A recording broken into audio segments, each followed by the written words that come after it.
10-12 দিন আগে টিকা দেওয়া হয়েছিল।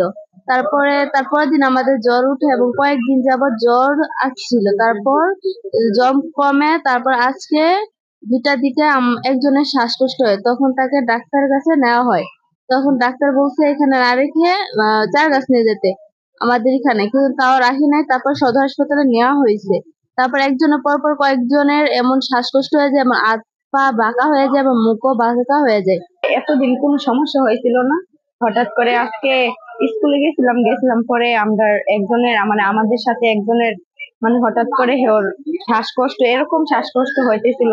তারপর একজনের মুখের থেকে আরেকজনের এমন শ্বাস দিছিল, দেওয়ার পর আরেকজন অসুস্থ হয়েছে। তারপর একজনের দেখা আরেকজন, আমি হচ্ছে 3 নম্বর, আমিও হেরার দেখা দিই, আমিও হঠাৎ করে আমার হাত বেঁকা হয়ে গেছিল। এই টিকা সাধারণত এতদিন পরে তেমন কোনো পার্শ্ব প্রতিক্রিয়া থাকেই না।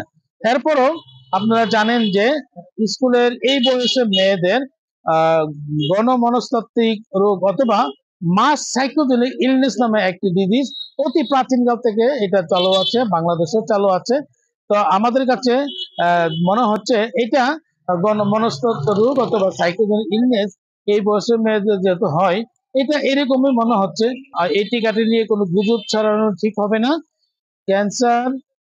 জরায়ু ক্যান্সারের বিরুদ্ধে একমাত্র এই টিকাটি মানব দেহের জন্য সহনীয় এবং খুবই কার্যকরী। আমরা সকল জনগণের এই টিকাটি যেন সম্পূর্ণ বিনামূল্যে এই 10 থেকে 14 বছরের মেয়েরা দিতে পারি